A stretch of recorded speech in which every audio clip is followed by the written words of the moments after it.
وآیۃ لہم، ان کے لیے ایک نشانی، انا حملنا ذریتہم فی الفلک المشحون، ہم نے ان کے بزرگوں کی پیٹھ میں بری ہوئی کشتی میں سوار کیا، یعنی ان کو، ان کی ذریت کو، جو ذریت بزرگوں کی پیٹھ میں تھی، جو قیامت تک آنے والی نسلیں تھیں، ہم نے بھری ہوئی کشتی میں سوار کیا۔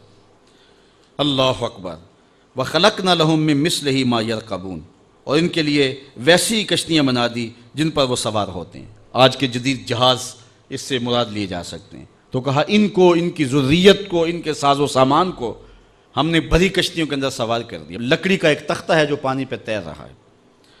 وَإِن نَّشَأْ نُغْرِقْهُمْ، اللہ اکبر۔ یہ کیسے تیر رہا ہے؟ کہا اگر ہم چاہیں تو انہیں غرق کر کے رکھ دیں۔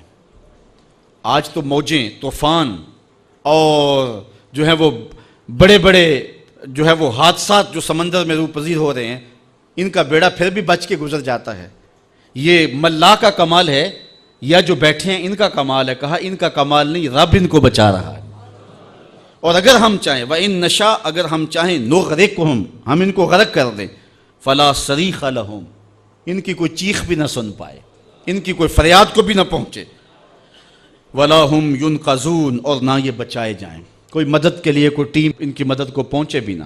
اگر ہم چاہیں تو ایسی جگہ ڈبو دیں، ایسی گھمن گھیری کے اندر، ایسے منجدار کے اندر کہ ان کی خبر بھی نہ ہو۔ اور دنیا کے اوپر کتنے جہاز ایسی جو ہے وہ گمبھیر اور ایسی منجداروں کے اندر ڈوب گئے ہیں کہ آج تک انسان تو انسان رہے، ان جہازوں کا نہیں پتہ چلا گئے کدھر۔ تو اللہ فرماتا اگر ہم چاہیں تو ایسی جگہ ڈبو دیں جہاں ان کی کوئی فریاد بھی نہ سنیں، ان کی کوئی آواز بھی نہ سنیں، الا رحمتا منا، لیکن ہم ان کو بچا رہے ہیں۔ کیوں؟ یہ ہماری رحمت کی وجہ سے بچ رہے ہیں۔ ومتاعا الی حین، اور ایک وقت کے لیے ان کا برتنا ہے، ان کی موت ان کی زندگی کی حفاظت کر رہی ہے۔ اس وجہ سے یہ بچتے آ رہے ہیں کہ موت کا بھی وقت نہیں آیا، پیغام اجل ابھی نہیں آیا، تو یہ سمجھتے ہیں ہم بچ کے آگے، تم نہ بچ پاتے، یہ بچانے والا بچا رہا ہے جس نے تمہاری موت کا وقت مقرر کیا ہے۔ جب تک اس متعین وقت پہ نہیں پہنچو گے تمہیں کوئی نقصان نہیں پہنچا سکتا، اور جب وہ وقت آ گیا تمام تر قوتیں، تمام تر طاقتیں جو ہیں وہ بے بس ہو جائیں گی۔ شیخ سعدی نے لکھا ہے یہ سانپ جو ہوتا ہے نا، سانپ، اس کا پاؤں نہیں ہوتا، یہ اپنے جسم کو بل دے کر کے حرکت کرتا ہے اور آگے جاتا ہے۔ اور ایک جانور ہے کن کھجورا اسے کہتے ہیں، اس کے 100 پاؤں ہوتے ہیں، 100 پاؤں۔ تو یہ سانپ اور اس کی آپس میں دشمنی ہے، کبھی کن کھجورا کہیں نظر آئے تو سانپ پھر اپنی ایڑی چوٹی کی ہمت صرف کر دیتا ہے اس کو شکار کرنے کے لیے، چونکہ اس کی یہ مرغوب غذا ہے۔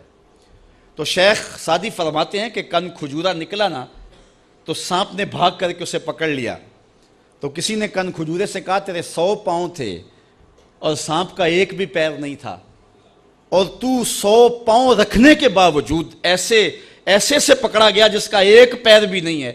تو اس نے کہا کہ تقدیر کے آگے تدبیر نہیں چلتی، کہ تقدیر ڈاڈی ہے تو تقدیر کے آگے میرا 100 پیر بھی کام نہ دے سکا۔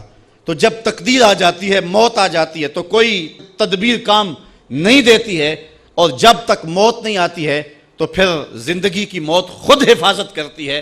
اللہ فرماتا ہے کہ یہ جو بچے آ رہے ہیں، یہ منجداروں سے نکل کے ان کے بیڑے باہر آ گئے ہیں، یہ جو ساحل مراد پہ آ لگے ہیں، یہ سمجھتے ہیں جہاز بڑا قوی تھا، یہ سمجھتے ہیں کہ ہمارا جو چلانے والا ملا ہے، ہمارا جو کپتان تھا وہ بڑا سمجھدار ہے، وہ منجداروں سے نکال کے لے آیا۔ کہا ایسا نہیں ہے، بلکہ کیسے جہاز منزل پہ پہنچا؟ الا رحمتا منا، یہ ہماری رحمت کی وجہ سے ہوا ہے۔ اللہ اکبر۔ ومتاعا الی حین، اور ایک وقت تک برتنے کو دینا جو ہم نے مقرر کیا ہے اس وجہ سے۔ وَإِذَا قِيلَ لَهُمُ اتَّقُوا مَا بَيْنَ أَيْدِيهِمْ وَمَا خَلْفَهُمْ لَعَلَّكُمْ تُرْحَمُونَ، اور جب ان سے فرمایا جاتا ہے ڈرو تم اس سے جو تمہارے سامنے ہے اور جو تمہارے پیچھے آنے والا ہے۔ اللہ اکبر۔ اس امید پر کہ تم پر کرم ہو تو وہ منہ پھیر لیتے ہیں۔ یہ ان بد نصیب لوگوں کی کہانی ہے۔